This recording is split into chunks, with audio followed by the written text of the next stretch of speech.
ಆತ್ಮೀಯ ಬಂಧುಗಳೇ, ಶ್ರೀಮದ್ ಭಾಗವತಂ ಸ್ಕಂದ 3 ಭಾಗ 1 ಅಧ್ಯಾಯ 7 ವಿದುರ ಪ್ರಶ್ನೆ ಮುಂದುವರೆದದ್ದು. ಇದರಿಂದ ನಾವು 13ನೇ ಶ್ಲೋಕವನ್ನು ತಿಳ್ಕೊಳ್ತಾ ಇದ್ವಿ.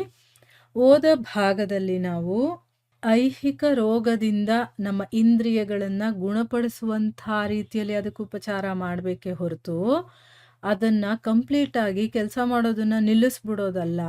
ಆ ಇಂದ್ರಿಯಗಳಿಗೆ ಬಂದಿರುವಂತಹ ಐಹಿಕ ರೋಗ ಅನ್ನೋದಿರುತ್ತಲ್ಲ, ಅದರಿಂದ ಹೊರಗಡೆ ತರಬೇಕು. ಅದಕ್ಕೆ ಏನು ಮಾಡಬೇಕು ಅದನ್ನು ಮಾಡಬೇಕು ಅಂತ ತಿಳ್ಕೊಂಡ್ವಿ.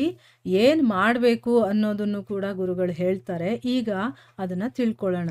ಉತ್ತಮ ಕ್ರಿಯಾಮಗ್ನತೆಯ ಸಂಸರ್ಗದಿಂದ ತೃಪ್ತನಾದವನು ಮಾತ್ರ ಲೌಕಿಕ ಕ್ರಿಯೆಗಳನ್ನು ಸ್ಥಗಿತಗೊಳಿಸುವನು ಎಂದು ಭಗವದ್ಗೀತೆ ಹೇಳಿದೆ. ನೋಡಿ, ಇಲ್ಲಿ ಗುರುಗಳು ಭಗವಂತ ಸ್ವಯಂ ಹೇಳಿದಾನೆ ಇದಕ್ಕೆ ಆನ್ಸರು.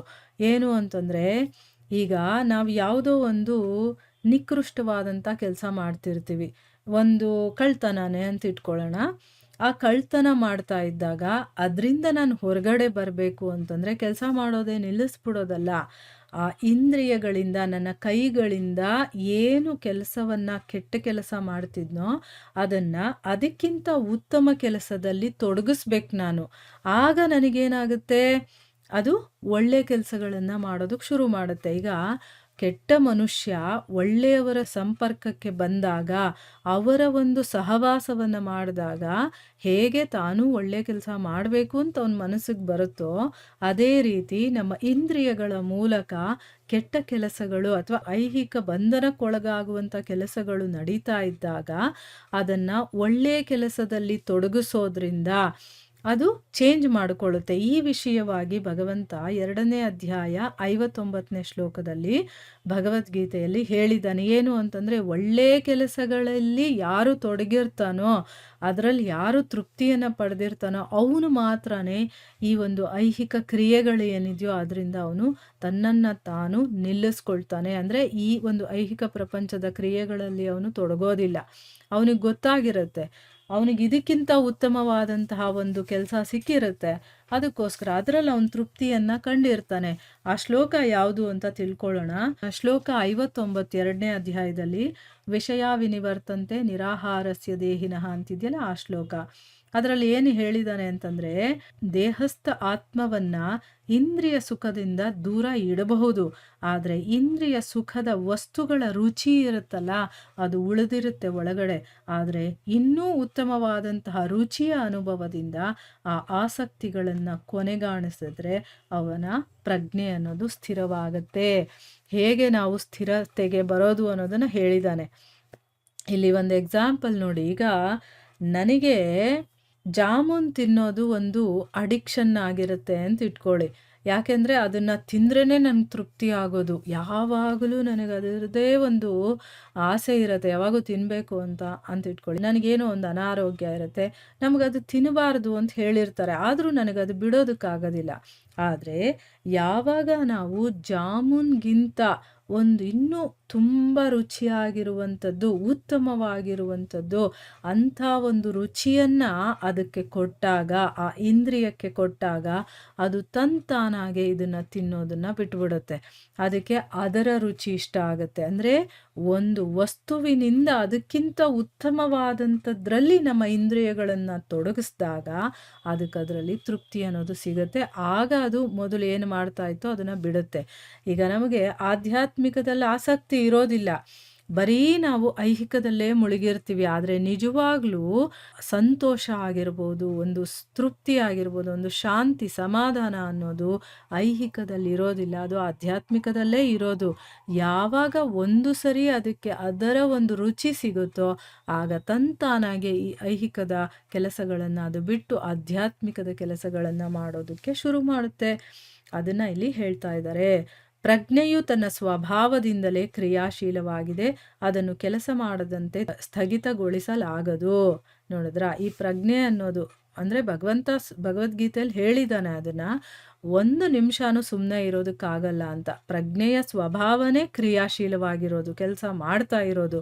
ಆ ಕೆಲಸ ಮಾಡದೇ ಇರೋ ಹಾಗೆ ಮಾಡೋದಕ್ಕೆ ಯಾರಿಂದನೂ ಸಾಧ್ಯ ಇಲ್ಲ. ನಮಗನ್ನಿಸ್ಬೋದು ಹೊರಗಡೆಯಿಂದ ನಾನೇನು ಕೆಲಸ ಮಾಡ್ತಾ ಇಲ್ಲ ಅಂತ. ಮನಸ್ಸು ಅನ್ನೋದು ಒಂದಿದೆಯಲ್ಲ, ಒಳಗಡೆಯಿಂದ ಕೆಲಸ ನಡೀತಾ ಇರುತ್ತೆ. ಅಲ್ವಾ? ನಾನು ಸುಮ್ಮನೆ ಕೂತಿದ್ರು ಕೂಡ ಮನಸ್ಸಲ್ಲಿ ಏನೋ ಒಂದು ಯೋಚನೆ ಮಾಡ್ತಾ ಇರ್ತೀನಿ. ಕ್ಯಾಲ್ಕುಲೇಷನ್‌ಗಳು ಹಾಕೋದು ಏನೇನೋ ಮಾಡ್ತಿರ್ತೀವಲ್ವಾ? ಅದು ಕೆಲಸನೇ. ಸೊ, ಅದಕ್ಕೋಸ್ಕರನೇ ಕೆಲಸ ಮಾಡದೇ ಇರೋ ಥರ ಅದನ್ನ ನಿಲ್ಲಿಸೋದಕ್ಕೆ ಸಾಧ್ಯನೇ ಇಲ್ಲ. ಮಗುವಿನ ತುಂಟತನವನ್ನು ಕೃತಕವಾಗಿ ತಡೆಗಟ್ಟುವುದು ನೈಜ ಪರಿಹಾರವಲ್ಲ. ಮಗು ಅದಕ್ಕಿಂತ ಉತ್ತಮ ಚಟುವಟಿಕೆಯಲ್ಲಿ ತೊಡಗುವಂತೆ ಮಾಡಬೇಕು. ಅದರಿಂದ ಮಗು ತುಂಟತನ ಮಾಡುವುದನ್ನು ತಾನಾಗಿ ನಿಲ್ಲಿಸುತ್ತದೆ. ನೋಡಿ, ಇಲ್ಲಿ ಗುರುಗಳು ಒಂದು ಎಕ್ಸಾಂಪಲ್ ಕೊಡ್ತಾ ಇದ್ದಾರೆ. ಈಗ ಒಂದು ಮಗು ಇರುತ್ತೆ, ಅದು ತುಂಬಾನೇ ತುಂಟತನ ಮಾಡುತ್ತೆ ಅಂತ ಇಟ್ಕೊಳ್ಳಿ. ತೀಟೆ ಮಕ್ಕಳು ಅಂತ ಹೇಳ್ತೀವಲ್ವಾ? ಆ ರೀತಿ. ತುಂಬ ಮಿಸ್ಚೀವಿಯಸ್ ಅಂತ ಹೇಳ್ತೀವಿ. ಅಂದರೆ ತುಂಬಾನೇ ತುಂಟತನ ಮಾಡುತ್ತೆ. ಒಂದು ನಿಮಿಷ ಇರೋದಿಲ್ಲ. ಅದಕ್ಕೆ ನಾವು ಅದನ್ನ ಕೃತಕವಾಗಿ ಅಂತಂದ್ರೆ ಏನು, ಸ್ವಲ್ಪ ಮಟ್ಟಿಗೆ ಒಂದು 2 ನಿಮಿಷ ಅದನ್ನ ನಿಲ್ಲಿಸೋದು, 5 ನಿಮಿಷ ನಿಲ್ಲಿಸೋದು, ಏನೋ ಕಟ್ಟಾಕ್ಬಿಟ್ಟು ಅದನ್ನ ನಿಲ್ಸಕ್ಕೆ ಹೋಗೋದು, ಬೈದು ನಿಲ್ಸಕ್ಕೆ ಹೋಗೋದು, ಇದೆಲ್ಲ ಮಾಡ್ತೀವಲ್ವಾ?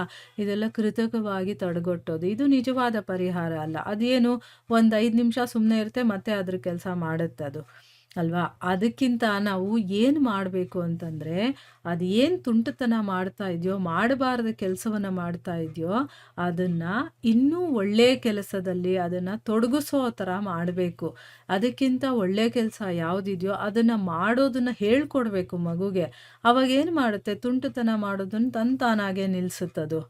ಅದೇ ರೀತಿ ದೇವೋತ್ತಮ ಪರಮಪುರುಷನಿಗೆ ಸಂಬಂಧಿಸಿದ ಉತ್ತಮ ಕೆಲಸಗಳಲ್ಲಿ ತೊಡಗುವುದರಿಂದ ಮಾತ್ರ ಇಂದ್ರಿಯಗಳ ತುಂಟ ಕ್ರಿಯೆಗಳನ್ನು ನಿಲ್ಲಿಸಬಹುದು. ನೋಡಿದ್ರಾ? ಈಗ ಹೇಗೆ ಒಂದು ಮಗುವಿನ ತುಂಟತನವನ್ನು ನಿಲ್ಲಿಸಬೇಕು ಅಂತಂದರೆ, ಅದಕ್ಕಿಷ್ಟ ಆಗುವಂಥ ಒಂದು ಒಳ್ಳೆಯ ಕೆಲಸದಲ್ಲಿ ಅದನ್ನು ತೊಡಗಿಸ್ಬೇಕು. ಆವಾಗ ಅದು ಸುಮ್ಮನೆ ಆಗತ್ತೆ. ಅದೇ ರೀತಿ ಈಗ ನಾವು ನಮ್ಮ ಇಂದ್ರಿಯಗಳ ಮೂಲಕ ಏನು ತುಂಟ ಕ್ರಿಯೆಗಳನ್ನು ಮಾಡ್ತಾ ಇದ್ದೀವೋ ಅದನ್ನೇನು ಮಾಡಬೇಕು, ಭಗವಂತನ ಕ್ರಿಯೆಗಳಲ್ಲಿ ತೊಡಗಿಸ್ಬೇಕು. ಆ ಭಗವಂತನಿಗೆ ಸಂಬಂಧಪಟ್ಟಂಥ ಕೆಲಸಗಳಿರುತ್ತಲ್ಲ, ಅದರಲ್ಲಿ ನಾವು ತೊಡಗಿಸ್ಬೇಕು. ಆಗ ಮಾತ್ರ ಆ ತುಂಟ ಕ್ರಿಯೆಗಳೆಲ್ಲ ನಾವು ನಿಲ್ಲಿಸೋದಕ್ಕಾಗತ್ತೆ. ಹೇಗೆ ಅನ್ನೋದನ್ನ ಕೂಡ ಇಲ್ಲಿ ಹೇಳ್ತಾ ಇದ್ದಾರೆ ನೋಡಿ. ಈಗ ನಾವು ಕಣ್ಣುಗಳ ಮೂಲಕ ಸೀರಿಯಲ್ ನೋಡ್ತೀವಿ. ಎಲ್ಲರೂ ಮಾಡುವಂಥ ಒಂದು ದೊಡ್ಡ ಕೆಲಸ ಅಂತಂದರೆ ಸೀರಿಯಲ್ ನೋಡೋದು. ಆಮೇಲೆ ಹೊರಗಡೆ ಹೋಗ್ಬಿಟ್ಟು ರೋಡಲ್ಲಿ ಏನೇನೆಲ್ಲ ಸಿಗುತ್ತೋ ಅದನ್ನು ತಿನ್ನೋದು. ಆಮೇಲೆ ಬೇರೆಯವ್ರ ಬಗ್ಗೆ ಏನೇನೆಲ್ಲ ಗಾಸಿಪ್ ಮಾಡ್ತಾರೋ ಅದನ್ನೆಲ್ಲ ಕೇಳೋದು. ಆಮೇಲೆ ಮಾಡಬಾರದು ಕೆಲಸಗಳನ್ನು ಮಾಡೋದು, ಹೋಗಬಾರದು ಜಾಗಗಳಿಗೆ ಹೋಗೋದು, ಇದನ್ನೆಲ್ಲ ಮಾಡ್ತಾ ಇದ್ದೀವಿ ನಮ್ಮ ಇಂದ್ರಿಯಗಳ ಮೂಲಕ. ಇದನ್ನು ಹೇಗೆ ನಾವು ಚೇಂಜ್ ಮಾಡ್ಕೊಳ್ಳೋದು ಅಂತಂದರೆ, ಕಣ್ಣುಗಳು ಭಗವಂತನ ಸುಂದರ ರೂಪವನ್ನು ನೋಡುವುದರಲ್ಲಿ ಮಗ್ನವಾದಾಗ, ನಾಲೆಗೆ ಪ್ರಸಾದವನ್ನು ಅಥವಾ ಭಗವಂತನಿಗೆ ಅರ್ಪಿಸಿದ ನೈವೇದ್ಯ ಶೇಷವನ್ನು ಸವಿಯುವುದರಲ್ಲಿ ಮಗ್ನವಾದಾಗ, ಕಿವಿಗಳು ಭಗವಂತನ ಮಹಿಮೆಯನ್ನು ಕೇಳುವುದರಲ್ಲಿ ಮಗ್ನವಾದಾಗ, ಕೈಗಳು ದೇವರ ಗುಡಿಯನ್ನು ಶುಚಿಗೊಳಿಸುವುದರಲ್ಲಿ ತೊಡಗಿದಾಗ, ಕಾಲುಗಳು ದೇವಾಲಯಗಳಿಗೆ ಹೋಗುವುದರಲ್ಲಿ ಸಂದರ್ಶಿಸುವುದರಲ್ಲಿ ತೊಡಗಿದಾಗ, ಒಟ್ಟಿನಲ್ಲಿ ಎಲ್ಲ ಇಂದ್ರಿಯಗಳು ಅಲೌಕಿಕ ವೈವಿಧ್ಯದಲ್ಲಿ ಮಗ್ನವಾದಾಗ ಮಾತ್ರವೇ ಅಲೌಕಿಕ ಇಂದ್ರಿಯಗಳು ಸಂಪೂರ್ಣವಾಗಿ ತೃಪ್ತವಾಗುತ್ತವೆ. ನೋಡಿ, ಇವಾಗ ನಾವು ಏನೇ ಕೆಲಸ ಮಾಡಿದ್ರೂ ನಮ್ಮ ಇಂದ್ರಿಯಗಳಿಗೆ ತೃಪ್ತಿ ಅನ್ನೋದು ಸಿಗೋದಿಲ್ಲ. ಸಿಕ್ಕಿದೆ ಅಂತ ಅಂದ್ಕೊಳ್ತೀವಿ, ನೆಕ್ಸ್ಟ್ ಮೂಮೆಂಟ್ಗೆ ಅದು ಬೇಕು ಅಂತ ಅನ್ಸುತ್ತೆ ನಮಗೆ. ಈಗ ನನಗೆ ತುಂಬ ಇಷ್ಟ ಆಗಿ ಏನೋ ಒಂದು ಸ್ವೀಟ್ ನನಗಿಷ್ಟ ಇರುತ್ತೆ, ಅದನ್ನು ತಿಂದರೆ ಸಾಕಪ್ಪ ಅಂತ ಅನ್ನಿಸ್ತಾ ಇರುತ್ತೆ. 1 ತಿಂದರೆ 2 ತಿಂದರೆ ಸಾಕು ಅಂತ ಒಂದು 4 ತಿಂತೀವ, ನಮಗೆ ಸಾಕು ಅನ್ನೋಷ್ಟು ತೃಪ್ತಿ ಆಗಿಬಿಡುತ್ತೆ. ಅದನ್ನು ತಿಂದು ಒಂದು 2 ಅವರಲ್ಲೇ ಅಯ್ಯೋ ಇನ್ನೂ ಬೇಕಾಗಿತ್ತು ನನಗೆ ಅಂತ ಅನಿಸುತ್ತೆ. ನೀವು ಯಾವುದೇ ಇಂದ್ರಿಯದ ಯಾವುದೇ ಒಂದು ವಸ್ತುವನ್ನು ತಗೊಂಡ್ರೂ ಕೂಡ ಆ ಸ್ಯಾಟಿಸ್ಫ್ಯಾಕ್ಷನ್ ಅನ್ನೋದು ಕೆಲವು ಸೆಕೆಂಡ್ಗಳು ಮಾತ್ರ ಅಥವಾ ಕೆಲವು ಗಂಟೆಗಳು ಮಾತ್ರ ಇರುತ್ತೆ ಹೊರತು ನೆಕ್ಸ್ಟ್ ಮೂಮೆಂಟ್ಗೆ ಮತ್ತೆ ಅದು ಬೇಕು ಅಂತ ನಮಗನ್ಸುತ್ತೆ. ಅಂದರೆ ಕಂಪ್ಲೀಟ್ ಸ್ಯಾಟಿಸ್ಫ್ಯಾಕ್ಷನ್ ಅನ್ನೋದು ಈ ಐಹಿಕ ಪ್ರಪಂಚದಲ್ಲಿ ನಮಗೆ ಸಿಗೋದಿಲ್ಲ. ಯಾಕೆ, ನಾವು ಆಧ್ಯಾತ್ಮಿಕದವರು. ನಮಗೆ ಆಧ್ಯಾತ್ಮಿಕ ಕೆಲಸಗಳನ್ನು ಮಾಡಿದಾಗಲೇ ತೃಪ್ತಿ ಅನ್ನೋದು ಸಿಗೋದು. ಅದಕ್ಕೆ ಇಲ್ಲಿ ಹೇಳ್ತಾ ಇದ್ದಾರೆ, ಕಣ್ಣುಗಳನ್ನು ನಾವು ಭಗವಂತನ ಸುಂದರವಾದಂಥ ರೂಪವನ್ನು ನೋಡೋದ್ರಲ್ಲಿ ನಾವು ತೊಡಗಿಸ್ಬೇಕು. ನಾಲಿಗೆಯನ್ನು ಅದು ಇದು ಏನೋ ರೋಡ್ ಸೈಡಲ್ಲಿರೋ ತಿನ್ನೋದಲ್ಲ, ಪ್ರಸಾದ ಭಗವಂತನಿಗೆ ನೈವೇದ್ಯವನ್ನು ಮಾಡಿ ಆಮೇಲೆ ಮಿಕ್ಕಿರೋದನ್ನು ತಿಂತೀವಲ್ವಾ, ಅದನ್ನು ಕೊಡಬೇಕು ನಾಲಿಗೆಗೆ. ಇನ್ನು ಕಿವಿಗಳು ಭಗವಂತನ ಮಹಿಮೆಯನ್ನು ಕೇಳೋದ್ರಲ್ಲಿ ಅದು ಮಗ್ನವಾಗಿರ್ಬೇಕು. ಅವರು ಇವ್ರ ಬಗ್ಗೆ ಕೇಳೋದನ್ನ ಬಿಟ್ಟು ಭಗವಂತನ ಬಗ್ಗೆ ಕೇಳಬೇಕು, ಭಗವಂತನ ಭಜನೆಗಳನ್ನು ಕೇಳಬೇಕು, ಲೀಲೆಗಳನ್ನು ಕೇಳಬೇಕು. ಆಮೇಲೆ ಕೈಗಳು ದೇವರ ಗುಡಿ ಇರುತ್ತಲ್ಲ ಅಲ್ಲಿ ಹೋಗ್ಬಿಟ್ಟು ಶುಚಿ ಮಾಡೋದು, ಕಾಲುಗಳು ದೇವಾಲಯಕ್ಕೆ ಹೋಗೋದು, ಭಗವಂತನ ಸಂದರ್ಶನದಲ್ಲಿ ತೊಡಗಿಸೋದು, ಇದರಲ್ಲೆಲ್ಲ ಅಂದರೆ ಅರ್ಥ ಏನು, ನಮ್ಮಲ್ಲಿರುವಂಥ ಎಲ್ಲ ಇಂದ್ರಿಯಗಳನ್ನು ಕೂಡ ಅಲೌಕಿಕವಾದಂತಹ ಬೇರೆ ಬೇರೆ ಕೆಲಸದಲ್ಲಿ ಅದನ್ನು ತೊಡಗಿಸಿದಾಗ ಮಾತ್ರ ಆ ಅಲೌಕಿಕ ಇಂದ್ರಿಯಗಳು ಸಂಪೂರ್ಣವಾಗಿ ತೃಪ್ತವಾಗುತ್ತೆ. ಈಗ ಮೊದಲೇ ಹೇಳಿದಾರಲ್ವ ಗುರುಗಳು, ಇದೆಲ್ಲ ಅಲೌಕಿಕ ಇಂದ್ರಿಯಗಳು ಲೌಕಿಕವಾಗಿರುವಂಥದ್ದಲ್ಲ, ಆದರೆ ಇಲ್ಲಿ ಬಂದದು ಕಲುಷಿತವಾಗಿದೆ. ಅದನ್ನು ಮತ್ತೆ ಶುದ್ಧ ಮಾಡೋದು ಹೇಗೆ ಅಂತಂದರೆ ಭಗವಂತನ ಕೆಲಸಗಳಲ್ಲಿ ಅದನ್ನು ತೊಡಗಿಸಿದಾಗ ಆಗತ್ತೆ. ಐಹಿಕ ಮಗ್ನತೆಯಿಂದ ಎಂದೆಂದಿಗೂ ಮುಕ್ತವಾಗುತ್ತವೆ. ಪರಮಾತ್ಮನಾಗಿ ಪ್ರತಿಯೊಬ್ಬನ ಹೃದಯದಲ್ಲಿ ಮತ್ತು ದೇವೋತ್ತಮ ಪರಮಪುರುಷನಾಗಿ ಐಹಿಕ ಸೃಷ್ಟಿಯ ಆಚೆಗೆ ಬಲು ದೂರದಲ್ಲಿರುವ ಅಲೌಕಿಕ ಜಗತ್ತಿನಲ್ಲಿ ನೆಲೆಸಿದ ಭಗವಂತನು ನಮ್ಮ ಎಲ್ಲ ಕ್ರಿಯೆಗಳಿಗೆ ದ್ರಷ್ಟಾರನಾಗಿದ್ದಾನೆ. ಭಗವಂತನು ನಮ್ಮನ್ನು ಅನುಗ್ರಹಪೂರ್ವಕವಾಗಿ ಕಾಣುವಷ್ಟು ಮತ್ತು ತನ್ನ ಅಲೌಕಿಕ ಸೇವೆಯಲ್ಲಿ ನಮ್ಮನ್ನು ತೊಡಗಿಸುವಷ್ಟು ಮಟ್ಟಿಗೆ ನಮ್ಮ ಕ್ರಿಯೆಗಳು ಅಲೌಕಿಕವಾಗಿ ಸಂಪನ್ನವಾಗಿರಬೇಕು. ಆಗ ಮಾತ್ರ ಇಂದ್ರಿಯಗಳು ಸಂಪೂರ್ಣವಾಗಿ ತೃಪ್ತವಾಗುತ್ತವೆ. ಇನ್ನೆಂದೂ ಅವು ಲೌಕಿಕದ ಆಕರ್ಷಣೆಯಿಂದ ಪೀಡಿತವಾಗುವುದಿಲ್ಲ. ಇಲ್ಲೇನು ಹೇಳ್ತಾ ಇದ್ದಾರೆ ಅಂದರೆ, ಯಾವಾಗ ನಾವು ಭಗವಂತನ ಕೆಲಸಗಳಲ್ಲಿ ನಮ್ಮ ಇಂದ್ರಿಯಗಳನ್ನು ತೊಡಗಿಸ್ತೀವೋ ಆಗ ಅದು ತೃಪ್ತವಾಗುತ್ತೆ. ಐಹಿಕ ಮಗ್ನತೆಯಿಂದ ಅಂದರೆ ನಾವು ಐಹಿಕದಲ್ಲೇ ಮುಳುಗಿರ್ತೀವಿ, ಅದರಲ್ಲೇ ಆಸಕ್ತಿ ಇದೆಯಲ್ಲ ನಮಗೆ, ಅದರಿಂದ ಕೂಡ ಮುಕ್ತವಾಗುತ್ತದು.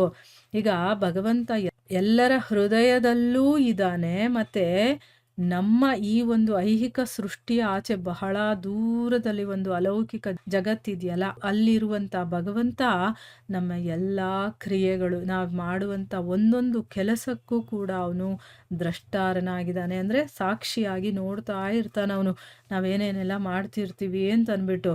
ಭಗವಂತ ನಮ್ಮನ್ನ ಅನುಗ್ರಹಿಸಿ ನೋಡಬೇಕು, ಆ ರೀತಿ ನಮ್ಮ ಸೇವೆ ಇರಬೇಕು. ನಮ್ಮನ್ನು ನಾವು ಅಷ್ಟರ ಮಟ್ಟಿಗೆ ಭಗವಂತನಿಗೆ ಸಮರ್ಪಣೆ ಮಾಡುವಷ್ಟರ ಮಟ್ಟಿಗೆ, ಅವನನ್ನು ತೃಪ್ತಿಪಡಿಸುವ ಮಟ್ಟಿಗೆ, ಅಥವಾ ಅವನನ್ನು ಸಂತೋಷಗೊಳಿಸ್ಬೇಕು, ನಮ್ಮ ಮೇಲೆ ಅವನು ಕೃಪೆ ತೋರಿಸ್ಬೇಕು, ಅನುಗ್ರಹ ಮಾಡಬೇಕು, ಅಷ್ಟರ ಮಟ್ಟಿಗೆ ನಾವು ಅವನ ಕೆಲಸದಲ್ಲಿ ನಮ್ಮನ್ನು ನಾವು ತೊಡಗಿಸ್ಕೊಳ್ಬೇಕಂದ್ರೆ ನಾವು ಮಾಡುವಂಥ ಕೆಲಸಗಳು ಅಷ್ಟು ಅಲೌಕಿಕವಾಗಿರುವಂಥದ್ದಾಗಿರ್ಬೇಕು. ಆಗ ಮಾತ್ರನೇ ನಮ್ಮ ಇಂದ್ರಿಯಗಳು ಕೂಡ ಪೂರ್ಣವಾಗಿ ತೃಪ್ತವಾಗೋದು.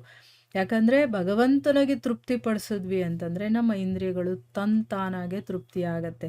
ಎಲ್ಲಿವರೆಗೂ ಬರೀ ನಮ್ಮನ್ನು ನಾವೇ ತೃಪ್ತಿಪಡಿಸ್ಕೊಳ್ಬೇಕು ಅಂತ ಮಾಡ್ತಿರ್ತೀವೋ ಅಲ್ಲಿವರೆಗೂ ಇಂದ್ರಿಯಗಳು ತೃಪ್ತಿಯಾಗೋದಿಲ್ಲ. ಯಾಕೆ ಅಂತಂದರೆ ಇದು ಅಲೌಕಿಕವಾಗಿರೋದ್ರಿಂದ ಅದರ ಒಂದು ಸ್ವಭಾವ ಏನು ಅಂತಂದರೆ ಭಗವಂತನನ್ನು ತೃಪ್ತಿಪಡಿಸೋದಕ್ಕಿರೋದದು. ಆ ಭಗವಂತನನ್ನು ಯಾವಾಗ ತೃಪ್ತಿಪಡಿಸುತ್ತೋ ಅದು ತಾನಾಗೆ ತೃಪ್ತಿಯಾಗತ್ತೆ. ಆಮೇಲೆ ಇನ್ನೊಂದು ದೊಡ್ಡ ವಿಚಾರ ಏನು ಅಂತಂದರೆ, ಈ ಲೌಕಿಕ ಆಕರ್ಷಣೆ ಏನಿದೆಯೋ ಅದರಿಂದ ಯಾವತ್ತೂ ಅದು ತೊಂದರೆಗೊಳಗಾಗೋದಿಲ್ಲ. ಅದಕ್ಕೆ ಲೌಕಿಕದಲ್ಲಿ ಆಸಕ್ತಿನೇ ಹೊರಟೋಗ್ಬಿಡುತ್ತೆ. ಈಗ ಉತ್ತಮವಾದದ್ದು ಸಿಕ್ಕದ ಮೇಲೆ ನಿಕೃಷ್ಟವಾದದ್ದನ್ನು ಯಾರೂ ಬಯಸೋದಿಲ್ಲ. ಈಗ ನಾನು ಗುಡಿಸ್ಲಲ್ಲಿ ಇರಬಹುದು, ಆಮೇಲೆ ನನಗೊಂದು ದೊಡ್ಡ ಬಂಗ್ಲೆ ಸಿಗುತ್ತೆ, ಹಂಗಂದ್ಬಿಟ್ಟು ನಾನು ಮತ್ತೆ ಹೋಗ್ಬಿಟ್ಟು ಗುಡಿಸ್ಲಿ ಇಷ್ಟಪಡ್ತೀನಾ? ಇಲ್ಲ. ಅದಿರತ್ತೆ ಮನಸ್ಸಲ್ಲಿ, ನಾನು ಇಲ್ಲಿದ್ದೆ ಅನ್ನೋದು ಇರಬೇಕೇ ಹೊರತು, ನನಗೆ ಉತ್ತಮವಾಗಿರುವಂಥದ್ದು ಒಂದು ಸಿಕ್ಕದ ಮೇಲೆ ನಿಕೃಷ್ಟವಾದದ್ದನ್ನು ಯಾರೂ ಇಷ್ಟಪಡೋದಿಲ್ವಲ್ಲ. ಆ ರೀತಿ ನಮಗೆ ಅಲೌಕಿಕವಾಗಿರುವಂಥದ್ದು ಸಿಕ್ಕದ ಮೇಲೆ ಲೌಕಿಕದಲ್ಲಿ ನಮಗೆ ಆಕರ್ಷಣೆ ಅನ್ನೋದು ಹೊರಟೋಗ್ಬಿಡುತ್ತೆ. ಇದು ನಾವು ಚೆಕ್ ಮಾಡ್ಕೋಬೇಕು. ನನಗೆ ಎಷ್ಟರ ಮಟ್ಟಿಗೆ ಲೌಕಿಕದಲ್ಲಿ ಆಸಕ್ತಿ ಕಡಿಮೆ ಆಗ್ತಾ ಇದೆ, ಅಲೌಕಿಕದಲ್ಲಿ ಅಂದರೆ ಭಗವಂತನ ವಿಷಯದಲ್ಲಿ ನನಗೆ ಎಷ್ಟು ಆಸಕ್ತಿ ಜಾಸ್ತಿ ಆಗ್ತಾ ಇದೆ ಅನ್ನೋದನ್ನು ಚೆಕ್ ಮಾಡಿಕೊಂಡಾಗ ನಾವು ಎಲ್ಲಿದ್ದೀವಿ ಭಕ್ತಿಯಲ್ಲಿ, ಅಥವಾ ನಾವು ಆಧ್ಯಾತ್ಮಿಕ ಒಂದು ಸಾಧನೆಯಲ್ಲಿ ಎಲ್ಲಿದ್ದೀವಿ ಅಂತ ನಮಗೇ ಗೊತ್ತಾಗ್ಬಿಡುತ್ತೆ. ಆಯಿತಾ? ಯಾವಾಗಲೂ ಮನೆ ಕೆಲಸ ಅದು ಇದು ಅಂದ್ಕೊಂಡೇ ನಮ್ಮ ಮನಸ್ಸಲ್ಲಿದ್ದರೆ ನಿಜವಾಗ್ಲೂ ನಾವು ಇನ್ನೂ ಐಹಿಕದಲ್ಲೇ ಇದ್ದೀವಿ ಅಂತ ಅರ್ಥ. ಯಾವಾಗ ನಾನು ಮನೆ ಕೆಲಸಗಳನ್ನು ಪಟಾಪಟ್ ಮಾಡಿಬಿಡೋದು, 1 ಅವರ್ 2 ಅವರ್ ಒಳಗಡೆ ಎಲ್ಲ ಕೆಲಸ ಮುಗಿಸ್ಬಿಟ್ಟು ಇನ್ನು ಮಿಕ್ಕಿದ ಅಷ್ಟೂ ಸಮಯವನ್ನು ನಾನು ಭಗವಂತನ ವಿಚಾರದಲ್ಲಿ ನನ್ನನ್ನು ನಾನು ತೊಡಗಿಸ್ಕೊಳ್ತೀನಲ್ಲ, ಆವಾಗ ನಾವು ನಿಜವಾಗ್ಲೂ ಆಧ್ಯಾತ್ಮಿಕದಲ್ಲಿ ಮುಂದುವರಿತಾ ಇದ್ದೀವಿ ಅಂತಲೇ ಅರ್ಥ. 60 ವರ್ಷ ಆಗಿದ್ರೂ ಕೂಡ ನನಗೆ ಸಮಯನೇ ಇಲ್ಲ ಆಧ್ಯಾತ್ಮಿಕಕ್ಕೆ ಅಂತ ಹೇಳ್ತಾರೆ. ನಿಜವಾಗ್ಲೂ ಅದು ಎಂಥ ವಿಚಾರ ಅಂತಂದರೆ, ಇಷ್ಟು ವಯಸ್ಸಾದ ಮೇಲೂ ನಮಗೆ ಇನ್ನೂ ಆಧ್ಯಾತ್ಮಿಕಕ್ಕೊಂದು 1 ಅವರು ಸಿಗಲ್ಲ ಅಂತಂದರೆ ಇನ್ನು ಏನು ಮಾಡ್ತಾ ಇದ್ದೀವಿ ಅಂತ ನಾವೇ ನೋಡ್ಕೋಬೇಕು. ಇಷ್ಟೂ ವರ್ಷಗಳು ನಾವು ಐಹಿಕಕ್ಕೋಸ್ಕರ ಕೊಟ್ಟಿದ್ದೀವಿ. ಈಗಲಾದರೂ ಈಗ 60 ವರ್ಷ ಆದಮೇಲೆ ಯಾವಾಗ ನಮ್ಮ ಟೈಮು ಬಂದ್ಬಿಡುತ್ತೋ ಹೋಗಬೇಕಾಗುತ್ತೋ ಗೊತ್ತಿಲ್ಲ. ಅಷ್ಟರಲ್ಲಾದರೂ ನಮ್ಮ ಸಾಧನೆ ಒಂದು ಸ್ವಲ್ಪ ಆದರೂ ಮಾಡೋಣ ಅಂತಂದರೆ ಆಗಲೂ ನಮಗೆ ಸಮಯ ಇಲ್ಲ ಅಂತ ಹೇಳ್ತಾ ಇರ್ತೀವಿ. ಇದು ನಿಜವಾಗ್ಲೂ ತಪ್ಪು ಅಲ್ವಾ? 60 ಆದಮೇಲಾದರೂ ನಮಗೆ ಗೊತ್ತಾಗಿದೆ, ಈಗಲಾದರೂ ನಾನು ಅದಕ್ಕೆ ಸಮಯ ಕೊಡಬೇಕು ಅಂತ ನಾವು ಸೀರಿಯಸ್ ಆಗಿ ತಗೊಳ್ಬೇಕು. ಇಲ್ಲ ಅಂತಂದರೆ ಏನೂ ಪ್ರಯೋಜನ ಇಲ್ಲ. ಮನುಷ್ಯರಾಗಿ ಹುಟ್ಟಿ ಪ್ರಾಣಿಗಳು ಹೇಗೆ ಹುಟ್ಟುತ್ತೆ ಸಾಯುತ್ತೋ ಆ ರೀತಿ ನಾವು ಕೂಡ ಹುಟ್ತೀವಿ ಸಾಯ್ತೀವಿ ಅಷ್ಟೇ. ಮನುಷ್ಯ ಅಂತ ಭಗವಂತ ನಮಗೆ ಈ ದೇಹವನ್ನು ಕೊಟ್ಟಿದ್ದಾನೆ ಅಂದರೆ ಅದಕ್ಕೊಂದು ಕಾರಣ ಇದೆ. ಆ ಕಾರಣವನ್ನು ತಿಳಿದುಕೊಳ್ಳೋದಕ್ಕೋಸ್ಕರನೇ ನಾವು ಈ ಧರ್ಮಗ್ರಂಥಗಳನ್ನು ಓದುವಂಥದ್ದು. ಇಲ್ಲಿಗೆ ನಾವು ನಿಲ್ಲಿಸೋಣ. ಹರೇ ಕೃಷ್ಣ.